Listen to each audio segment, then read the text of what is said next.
I don't really worry about being prepared. I really don't, because for me, this is an organic meeting and it is something that I just want to go out and get to know these people. And since they've invited me into their home, I just want to get to know them and see if I can help them. And if my firm can be of service to them, that's really my agenda. It's not to close a deal. It's not to close a contract or sign a contract or anything else. It's just to see if I can help and what my firm can do. Can we be of service? Welcome to the Damn Good Designer podcast. Join hosts Cheryl and Liz, the visionary and integrator balancing all the moving parts of a full-service interior design firm. Get ready for a wild ride as they challenge the norms, challenge the industry, and challenge you with damn good truths about what success looks like today. Now your hosts. Hi, everyone. Welcome to the Damn Good Designer podcast.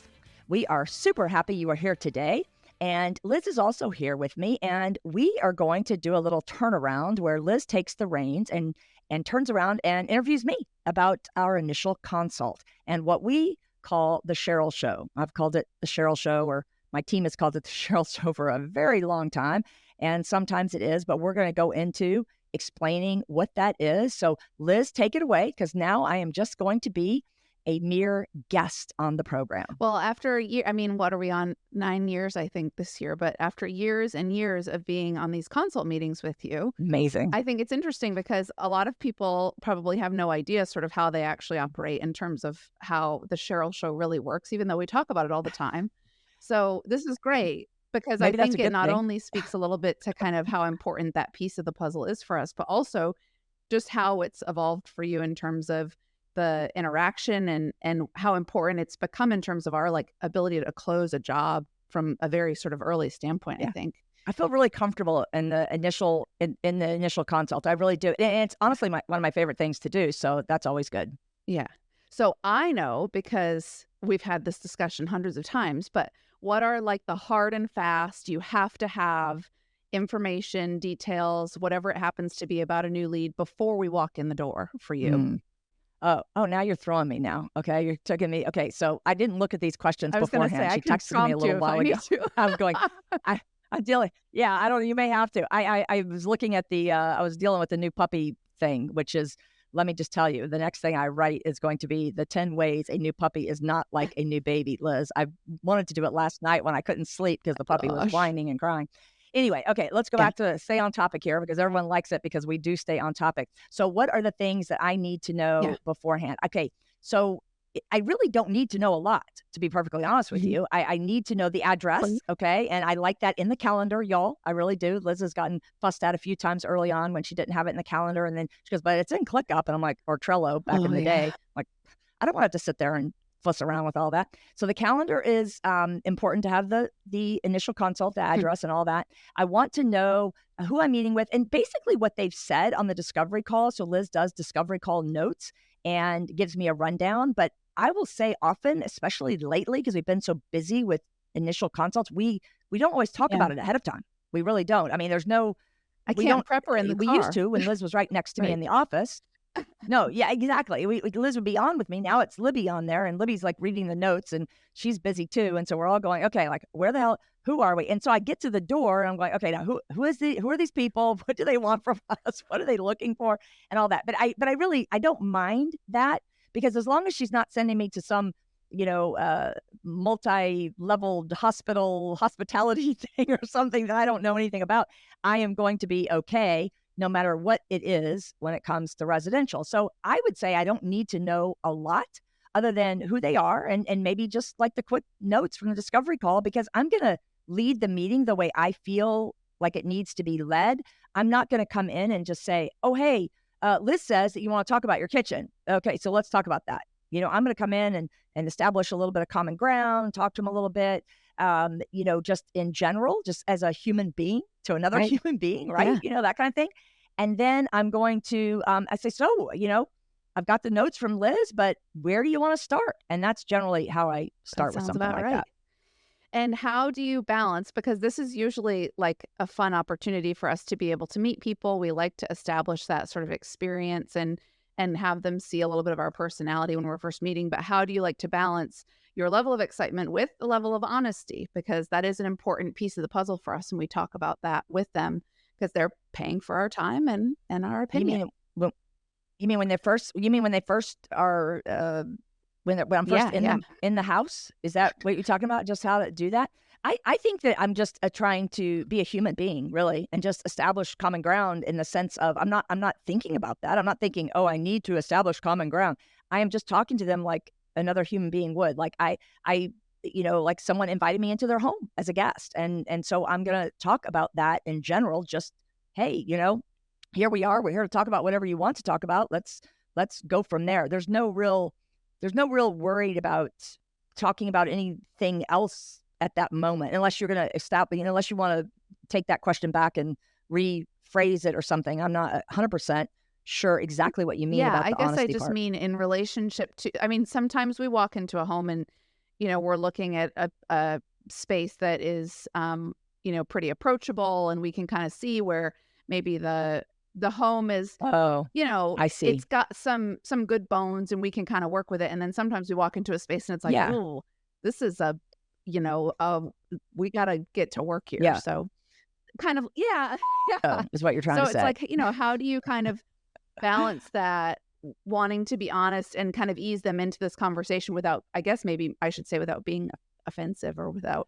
Well, I mean, first of all, I'm not going to do any of that until, if we're going in a chronological sort of way, I'm not going to do any of that until after I've talked to them, until I find out what they're having to say. In other words, I'm not going to talk about wow, I just walked into a here. I'm not going to say that right off the bat until I find out what they want. Because if they're not there to talk about all the, the fact that their house is constructed really bizarrely or things, like, if they're not there to talk to me about that, then I'm not going to get there. I'm not going to go into that, honestly. So I think that if they're talking about the fact, if you're referencing that fact that there's a lot of problems with what they want to accomplish after we get talking a little bit, because again, I'm going to let them talk and I'm going to ask leading questions of them to get them to really talk about what they have. What I'm trying to do is really establish what they have thought about already themselves.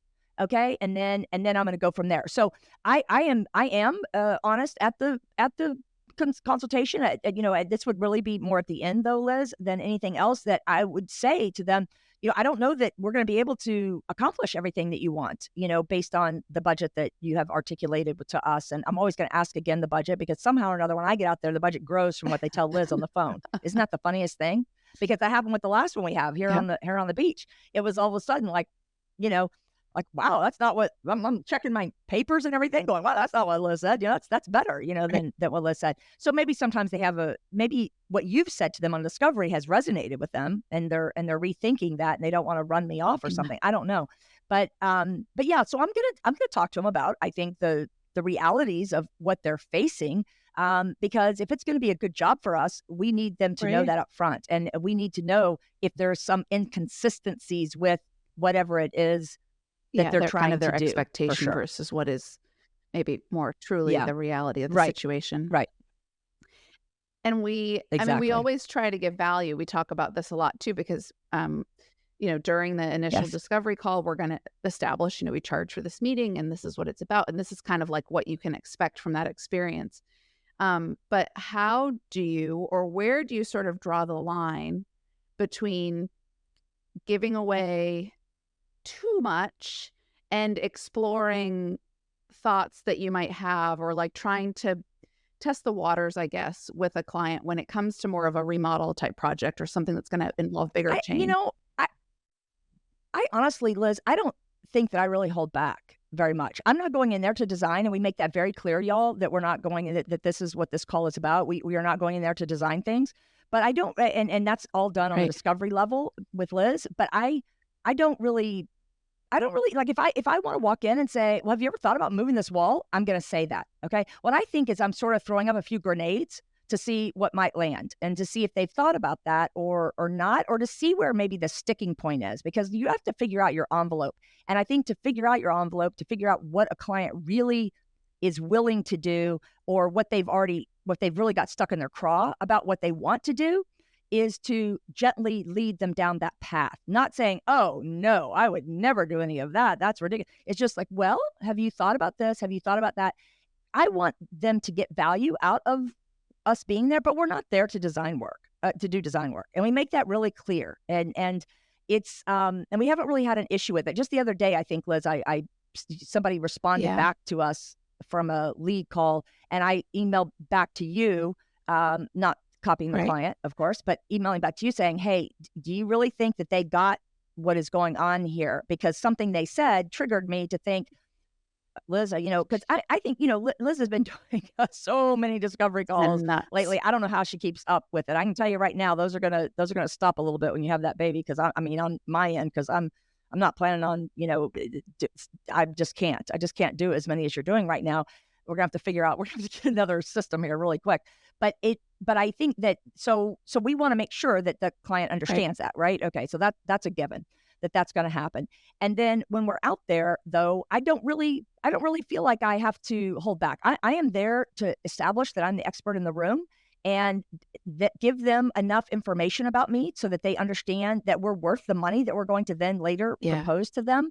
And that we have ideas, that we're a creative bunch of mofos, and we know what we're doing, and we're going to be, coming in here and really, taking care of this job correctly, and just all those things. I don't worry too much about design, because you can't. Right.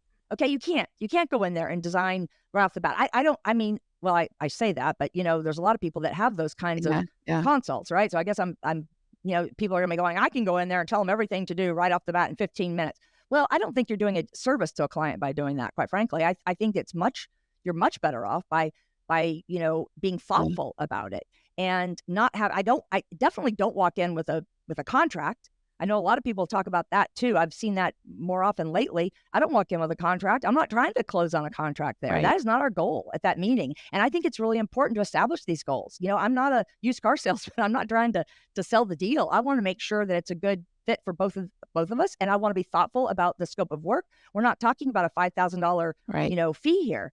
And so I want to be thoughtful about those things and go back and prepare a scope of work and not ideas or any of that, just the scope of work. So I think when I'm talking about the space or what's going on, I am not, really holding back, but I'm also not trying to design anything. I'm not trying to go out there and impress them with like, oh, I think the sofa should be here, the sofa should be there, or whatever. That's just not what we do. And I definitely do not, if we are going to do something like that, which we really never have, but if we were to have a service that way, it would be much more expensive than our initial consultation, and it would be for several hours. I'm just a thoughtful designer, I think, and I think our team is thoughtful and discerning. We're not decorators, so we're not going out there to just decorate. I want to think about, like, do I want to put wallpaper on this wall or not? I don't know. Maybe I do, but I haven't even found out all the things about the client's needs yet. We may have some on discovery, but how in the world can you really go out there and just go, yeah, we're going to do this, that, and that? I'm not saying that I don't have ideas in my head. I'm not saying that I don't think about it in my head. Oh yeah, I so would take that wall down and move this and change this and all that. But that's arrogant in my opinion, kind of, because you may know for most jobs exactly what's going to look the best, but without finding out what the client really needs and wants, maybe that wall shouldn't be there. Maybe that mama needs some separation in her kitchen and doesn't want to have a wall, doesn't want to have an open floor plan or whatever. I mean, sometimes we might not even agree with them, but I think that our job is to find out what they want first. Oh, absolutely. Before we go into all of that. But I don't really hold back. I mean, again, we're not designing, and so that it doesn't really come up, but I also am not afraid to just talk to people. That's all I'm doing, is just talking to people about their job, about their project, about their wants and needs, and trying to discern whether they would be a good fit for us and we'd be a good fit for them. I think that having that conversation in a more like exploratory way is always so beneficial too, because it does tell you sometimes too, like we may talk to whatever the husband or the wife, or there might be a sort of a combination of people in terms of investors involved in a property. And when you're actually going through the details with them, you might have one person's opinion or one person's notes from a consult call, but then, Yeah, it might not be sometimes. the same. So getting a read on that, I think that's something else too, because you have talked many times and we've talked about kind of after the meeting, how those dynamics change and kind of who needs what in the mix. So I think that's really valid. That listening absolutely. part is always so important. Listening is important for sure. And there's some things that we're not going to do.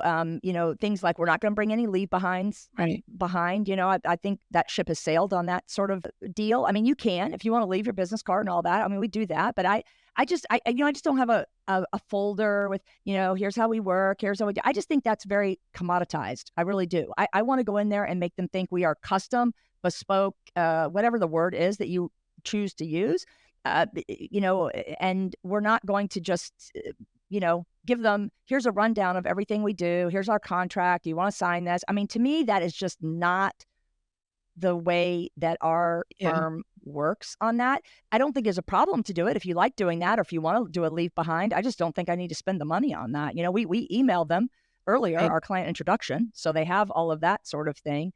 I don't go over our portfolio with them there. We're not going to do that. I'm certainly not going to scratch out a plan. I think there's somebody years and years ago who said, well, can't you just scratch out a plan? No, that's not the way we do it.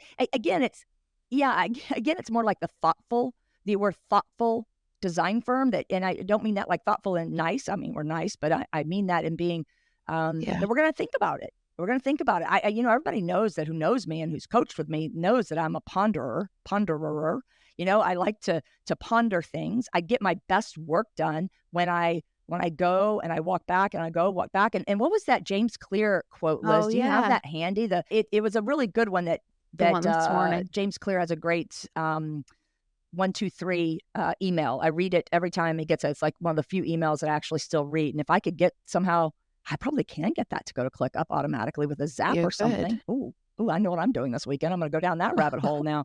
But we don't bring fabrics or paint or any of that type of thing. Definitely not. I mean, that's not what we do. We make it very clear. That's just not what we're going to do. We don't promise anything like, we can get on that right away. We don't even really promise when we're going to get the scope of work. Of course, we do that within a few days. Sometimes it might be a week, but we generally will talk about it. But I'm there without Liz. She's up there with me, and she's the one who starts that and then gets it to me. So we don't make a lot of promises there. We're really simply trying to get to know the client, I think, more than anything, and to be able to do that. But it is important to know that we don't our initial consult, just for those who might be newer or who do this sort of thing, which is not a problem to have that as a service. It's just not what our initial consult's all about. It is, we don't do any of the stuff. We're not bringing fabrics. We're not, that's just so premature in my opinion. If you want a firm that really is going to grow in the future and that really is focused on design, I wouldn't do that unless it's a specific service that you provide. Now that could be different, like the done in a day things or designer for a day or whatever, designer by your side, whatever those things are that people do. We've never done that because it's just not been a good thing for us, but there's nothing wrong with that. I mean, I'm not saying we wouldn't do it tomorrow if there was a compelling reason to do that. So it's not a problem. It's just not how we typically do something along those lines, but the meeting is about them, not us. That's kind of one of the important things to do is really to get to know them and to understand their needs. We do a lot of intel at the initial consult. And we it's really funny do. because we have a contractor who is also building his own home right now, who we're having a consult with in a couple weeks. And he was very concerned about sending us his inspiration because he's like, I want to make sure that this is something you guys can do, do. And it kind of made, I almost like, as I'm typing this email, I'm thinking, what does he think we do? How is it that he thinks that we absorb all this information? Well, there's a lot of designers that do have That's just true. an aesthetic. I think he was trying to make sure that his style was aligned with ours, I guess. I don't know. I didn't read all that. I didn't look at all the stuff. I didn't look at any of it. I barely even know what's going on with that because sometimes I don't know until I walk in. I probably, that one, because it's a contractor and because it's his own home and all that, I probably will read that a little more carefully before I get on the front porch and I'm going, okay, so Libby, what's going on here? It's usually what it is. But but I think that he probably wanted us to know if our style was aligned or whatever. But and your response back to him was really good. It was like, we're a design firm. we can do just about anything, you know, like if you do ask me to do a lot of guilt and, you know, like, I don't know, the fancy schmancy stuff that is like super, you know, maybe Middle Eastern type of style that has like, it's over the top, you know, and the old toilets and that is probably not, you know, something that we're going to want to do. Right. But hey, if the price is right, you know, but I think that that's what a good design firm does is able to cross boundaries of that. I don't want to have a McGee style or a this style, or especially because, I mean, for the love of God, you know, it's like all over the place. People don't need a designer for that. If they want that, just, you know, go look at Instagram ever and take some snapshots and then go and have somebody replicate it if that's what you want to do. I'm not going to do that. I just think that somehow kind of capturing that essence and giving people a sense when we're on the consult that this is about them, you know, kind of giving them that platform to talk about what it is that they're looking for and to make it very clear that we're trying to absorb that, I think is part of the value of how you do the Cheryl Show, you know, how you establish that, yes, you are the expert. Yes, you do have, you know, all of this knowledge and background and ideas, but that ultimately we're trying to kind of balance that and figure out what has to be parceled out for the good stuff. You know, what are the really great little nuggets in there that we can actually use? Right. It's a lot of psychology with it. Everybody who knows me, especially those that, again, that I've worked with in coaching and the design paradigm, no, I'm big on that, the psychology of sales and how to do that. But it's in a very organic manner. It's not done. I mean, I'm genuinely interested in talking to people, even though I am an introvert at heart. And to me, you know, the introvert, how you discern that is really where you get your energy from. And my energy definitely has to be replicated or regenerated, rather, is a better word, you know, internally. That's how I get it. I by reading and by studying and by researching all the things I do. I need that alone time to recharge my batteries. But when I'm at I turn it on when I'm at initial consult because I love doing them. I like to genuinely get to know these people. I really do. I want to know and I feel like that they invited us into their home, and I want them to feel very comfortable by doing that. And I think that's why I don't want to sit down with my iPad and go through my portfolio. I mean, again, can they not do that online? Yes, of course they can. So I don't really need to do that. And I think I've heard some designers, maybe even coaches, talk about that they don't go anywhere else in the house, you know, unless they've said specifically what they want. I don't mess with that. You show me whatever you want within the time allotted. And I also am not a clock watcher, you know? I mean, I think Liz says about an hour and a half or so. I mean, sometimes it goes 2 hours. Sometimes it's 45 minutes. I mean, we've had some where I'm going, oh, gee, you know, I feel like, you know, like I haven't, you know, been here long enough or whatever, but we've gotten everything done that we need to. So I'm not a clock watcher. I've never been a clock watcher in anything I do. That's why sometimes I'm late to wherever I need to go because I'm not a clock watcher. But I don't think that that's something that is important to getting to know somebody is by looking at you know, I mean, if they want me to look at their garage, then I'm going to look at their garage. Now, if they're abusing that and all of a sudden we're at 2 hours and I'm going to say something, but see, that's the thing. I don't have to set a bunch of arbitrary rules about that because I'm an adult and I'm a business person and I've been doing it for 23 years and I know how to end the conversation if I need to. If I need to say, okay, well, you know what? We can come back out for another consultation to talk about this, but we really this is a lot for me to absorb. I want to focus on this and we'll get you a scope of work on this. If you want to add this, then we can do that or whatever. But it really doesn't come up, to be honest. I don't think, I can't remember anyway, the last time someone has abused that and said, oh, I want you to look at this. I want you to look at that. I don't, you know what? My expectations are good of people. So I guess maybe that's why we get good ones. We don't get all the jobs, mind you, because sometimes the fees are going to be more than what people want to pay or really sometimes I think it's just the honesty of letting them know that, hey, that really is probably not going to work the way that you think it's going to work and all that. Maybe they change their mind. I don't know that we're necessarily losing jobs to anybody else. I can't think of a time that I ever find out that we are, and we're in a small community. So I think that I would. Maybe sometimes a lead, like that person that said to you, like in that multi-million-dollar house, oh, well, I'm going to go with XYZ because they do free consults. Okay, you just knock yourself out with that. Lots of luck there. And that is, I'm thinking, thank you very much for letting me know that that's where your values are. Nothing wrong with that. Nothing wrong with that. But it's just, you let me know where what you value and what you don't value. And that's not going to align with who we are. I think too, you know, in that vein of sort of exploring what it is that you're there for in terms of what the maybe focus of the consult meeting is versus, how the conversation takes place when you're in this space. We really do look to absorb as much information about how a home or, whatever the space may be is being used. And sometimes there's an offset, sometimes there's a space that could be absorbed. Sometimes there's a space that's not being used very functionally. Sometimes there's opportunity in those things. And I think that you like to kind of find those little nuggets of space that could potentially make a bigger change in whatever is next door or down the hall or whatever happens to be. Yeah. It's a puzzle for me. It's a puzzle for me for sure. I enjoy that part of it. This is my favorite part, y'all. It's a lot of people like selecting fabrics and selecting. Don't get me wrong. I do love my going in there and getting a box of Romo fabrics and throwing them up in the air and going, I want all of them. And then trying to figure out which ones I want to use in my own house and all the, and picking out my favorites and going, okay, we're going to do this with somebody. I love that. But I think my favorite part of the job is really the initial consultation, really getting people excited about their project. That is definitely a bit of secret sauce.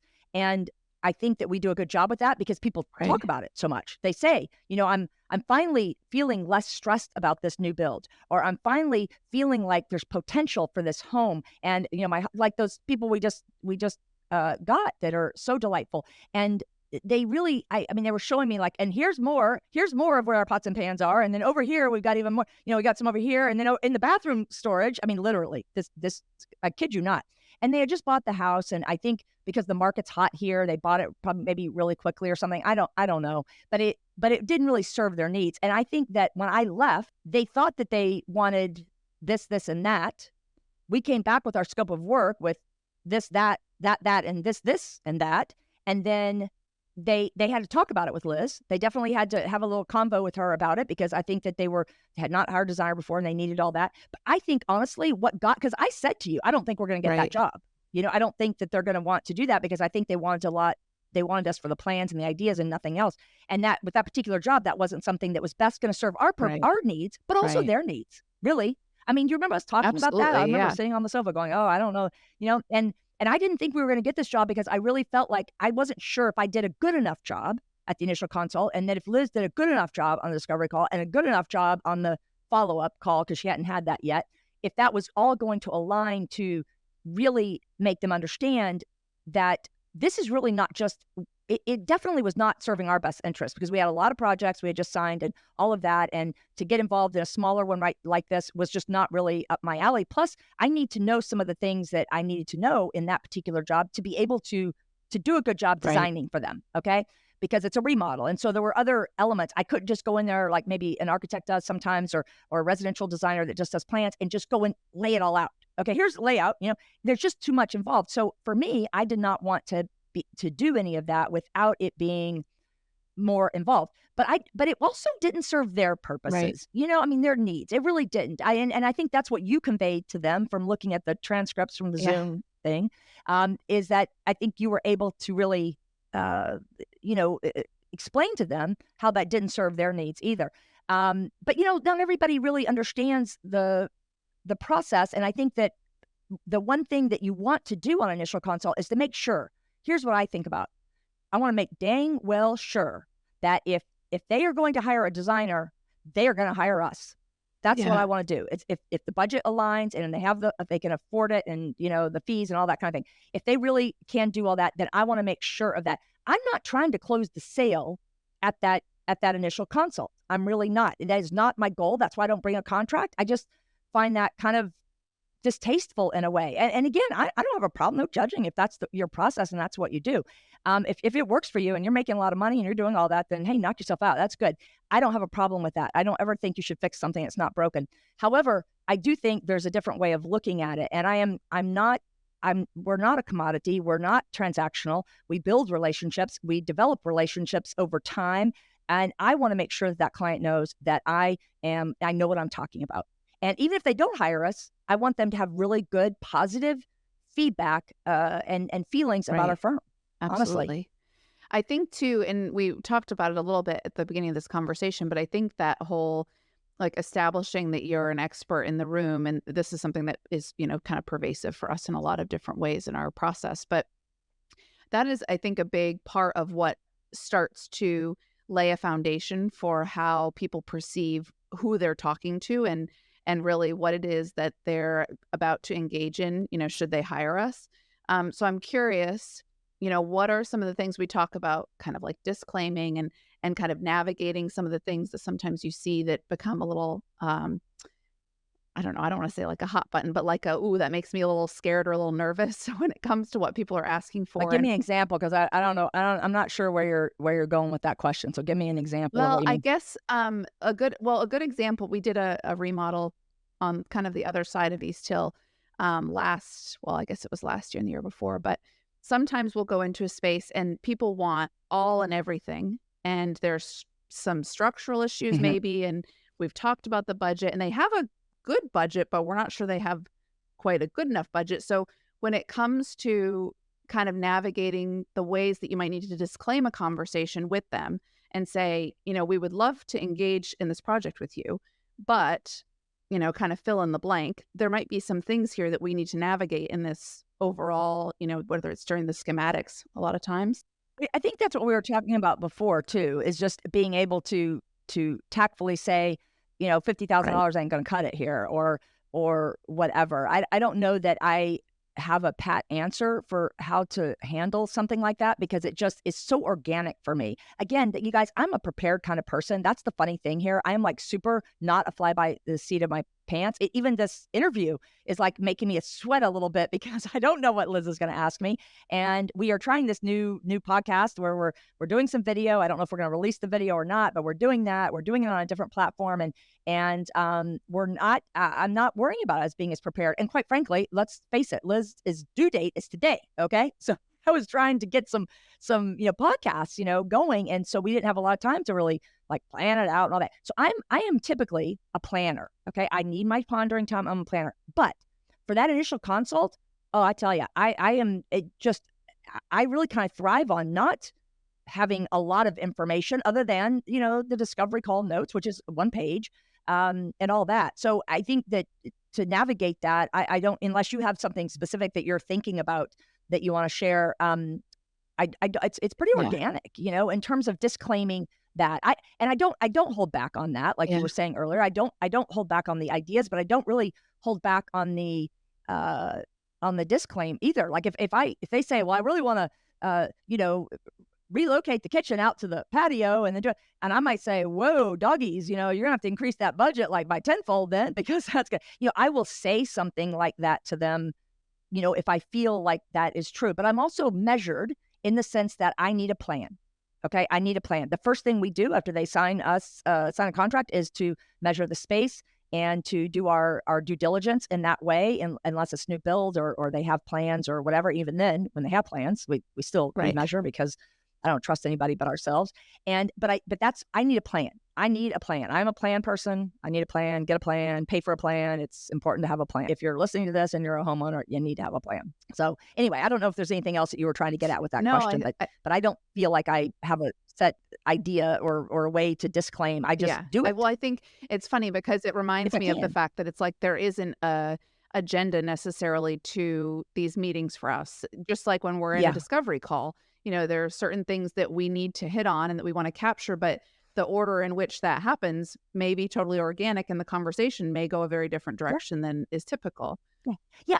And that reminds me, there is no script, folks. Okay. There's no script. All right. There's ideas. There's things that we want to remember to get away from a discovery call, or that we want to put into it, that we want to disseminate in a discovery call, things we want to do, but there is no script. So quit signing up for those freebie things that people are trying to lure you into, saying, oh, there's a script for this. Get my script for this. I mean, bite my tongue if I ever say that word. If I do, then you can email me and I will buy you lunch if you hear me say anything about providing a script. And Stephanie better not put that out there either, because I think that's a distasteful thing to think that there's a script. That's not the way it works when you're trying to be authentic in who you are and all that. I can't tell Liz, Liz, you can only take 12 and a half minutes to do the discovery call or whatever. If she feels like she needs to take 25, then she does. If she feels like she needs to end it in 5, she does. I'm not going to give her a script on that. Even if she was brand new, I wouldn't give her a script on it, because I don't think that's the way it should be. And I think the same way on initial consultation. It's done when it's done. Yeah. That's the way I look at it. It's done when it's done, right? People sense that, I think. I mean, again, it's sort of a way of trying to streamline it and systemize it too much, and also acknowledging that there's certain information that needs to be discussed and you want to make sure you cover all your bases, but there has to be a fluidity to that conversation. I think that is another sort of big takeaway for a lot of the people who meet with us, which is that we are real people. We are working designers, that like this is something we do every single day. It's not a personality thing where their job gets handed off to other people down the line.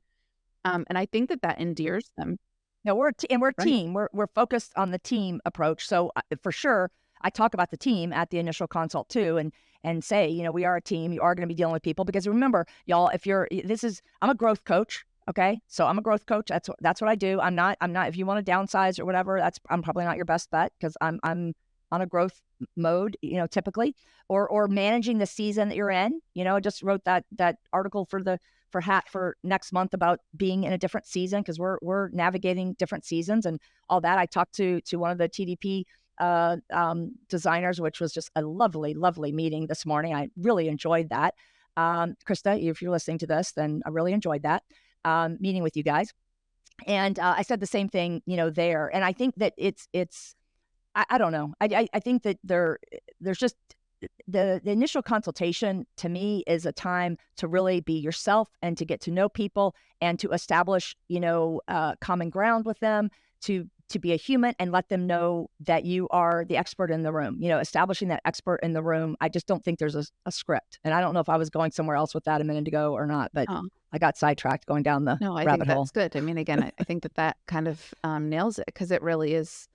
That is the mentality I think we have about a lot of this, which is just that you have to be open to hearing the information that's there and using that to actually turn it into something, or to say, like, maybe this isn't a good fit. And that's what it is. Yeah, exactly. It's a lot of mindset and you know, attitude about it and everything else. And I think that if you are charging adequately for it, which a lot of people do not, and horrifying to me, absolutely horrifying that people don't charge. And if you listen to people and they say, oh, well, I'm out there interviewing them, whatever. Yeah, so am I, honey, but I'm getting paid to do it. All right. Because it is important. If I was not doing that, then I would be going on those kinds of appointments all day, every day with where I am in my career. Okay. I would be going on those appointments all the time, and I'm not going to do that. And we don't have a problem getting people to do that. We don't have a problem with people saying, even if they don't hire us or it's not a good fit or whatever, we don't have a problem with people, you know, saying, you know, with people saying, oh, well, I'm mad now that I paid you to come out here. No, because we're always going to impart some value. So to me, if you're not charging, you should be charging. Absolutely. I don't buy into for a hot second that it is not if you're going to deal with high-end clients or whatever, that you don't do that. I don't buy that, because we deal with plenty of high-end clients. We really do. And so I don't think that is true. I think people value what they pay for. And I think you can interview them as well as them interviewing you, you know, even if it's a paid consult. But the only people I can think of who would suggest that are people that actually aren't very busy and that do that. Now, if you're new and you're starting out, just charge something, charge anything, you know, go from $50 to $75 to $100 to $125, you know, just do whatever you need to do to be able to get the work, for sure. And if you have somebody come along and you want to make an exception to that, that's fine. No problem if you want to do that. Or if it's somebody that is a friend. Of course, the last time I did that years ago was those people across the street right over here, because I'm at my house right now. And those people across the street, you know, that had the writing on the wall, like the words, you know, stuff that I don't particularly care for. And that was that. And I violated that rule. And I went on a Saturday, thank you very much. And it was not a good thing. It was definitely not like, so, you know, that's just goes to show, don't violate your own rules on things like that. But if you do have something that comes along or whatever, then go ahead and make that exception. But I think that overall, it's absolutely best to charge for that, even though that wasn't the question you asked or said. Or I mean, whatever. That's an important piece of the puzzle for sure. So that's good. I did find that quote, but otherwise, those are my questions for you. Give us that quote, and then I will give us our damn good truth. James Clear, sign up for his little 1, 2, 3, you know, emails, which I really love. But this is one I read it yesterday, and then Liz sent it to me today, and I thought it was really apropos and to what we were talking about earlier. Definitely. Go ahead. Any time in my life when I have managed to go from a vision to a reality, The vision has not been a plan, but a practice. In other words, what matters is not having a vision, but rather making a habit of returning to and revisiting the vision. For the big things in my life, I'm always coming back to them week after week, sometimes day after day. And I can attest, Cheryl does this all the time. As new information arrives, the vision gets updated. The dream becomes more crystallized over time.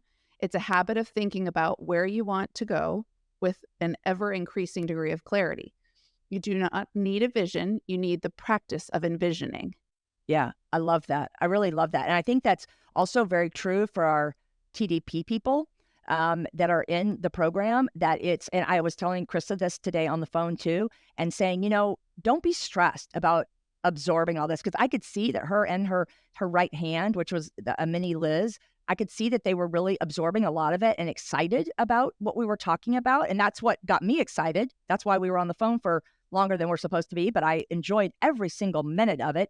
And I think it was their excitement, you know, jazzes me, just like on an initial consultation, the excitement jazzes me. But I think that what I was trying to explain to them about this, and very similar to what James is saying here, is that this is a journey we're on. I am not trying to get that. This is not, I don't coach like, hey, you know, and these 5 steps, you're going to be a millionaire, or work 4 hours a week, like some woman is doing, you know, work 4 hours a week and you're going to make 300,000 or 100,000, whatever the hell. I mean, what the heck? I mean, I don't know who's listening to that crap, but anyway, I am not doing that. I want people to know that, yeah, it's a journey, and we're going to be together for a year if we're doing the year-long deal. And I was explaining to her that not to get stressed about it. Go read what you want to read about, go to the videos you want, you know, show up at the workshops because they're very valuable. Ask me questions through the program, because that's what I'm here for. And I will get back to you very promptly, or Liz will, or whatever. We're going to get back to you on those questions that you're asking about specifics, like, what do you mean by this? What do you mean by that? But don't let it overwhelm you, because this is college level work, if not higher than that. This is not a slam bam, thank you ma'am type of program. And I think sometimes people mistake it, or any of these kinds of programs. I'm sure there's other good ones out there too.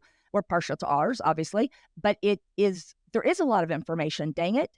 Okay. And I'm not going to apologize for that anymore, Liz. And I think that is, you know, just because we've, you know, and again, you know, the people in last year's TDP are back now for a mastermind. So that tells you right there something, you know. I mean, 70% of those people are back. But I don't want to apologize for that. I don't want to apologize because I'm giving you a lot of information, or it's because you are uncomfortable because you're having to learn more, or any of that. I mean, these are seasoned designers we're working with. These aren't like newbies, you know, and there is no quick thing. And I think what James says there really is timely for us, lot of ways, to think about that as we revise things, you know, because we're always revising and adding and changing and all that. And sometimes I say, are we giving too much information, Liz? Are we overwhelming people with the information? And you know what? Not for the right designers for us. That's the way I look at it. Not for the right designers for us. If you're the right person for us to work with and to coach, and you want to grow and all of that, then you know what? We're not going to do that. You may feel that way, or you may feel uncomfortable a little bit or whatever for a second or two. I mean, you may feel that way, but like I was saying to her, don't try and rush it. You know, there's no rush. I'm not going anywhere. I'm not going anywhere. You know, I'm going to be here to help you on this journey, and it is, you know, a journey. And I think that really speaks to that coming back to it, taking what you can, coming back, taking what you can and coming back, that kind of thing. Okay. All right. Here's our damn good truth for today. I do not prepare for initial consults at all. I am best doing the Cheryl Show with no prep. I really am. Liz and I briefly discuss on the way over, or, you know, like in the car, or I read the discovery notes with Libby. But our ability to do this is rooted in having good preliminary intel to go off of from the lead call, from a Zillow search and notes and all that. So we definitely have as much information as we can. Don't get me wrong. Initial correspondence, you know, information is really good. It's really good. The more prepared you can be is great. But I don't really worry about being prepared. I really don't, because for me, this is an organic meeting, and it is something that I just want to go out and get to know these people. And since they've invited me into their home, I just want to get to know them and see if I can help them. And if my firm can be of service to them, that's really my agenda. It's not to close a deal. It's not to close a contract or sign a contract or anything else. It's just to see if I can help, and what my firm can do. Can we be of service to you? Okay, that's the damn good truth for today. Thanks, guys, for being here. We really appreciate it. We'll see you next time. All right. Bye, y'all. Thank you. Until next time, stay bold, stay inspired, and keep embracing your bag girl spirit. If you've enjoyed today's show, head over to join the community at damngooddesigner.com to continue the conversation and sign up for our newsletter.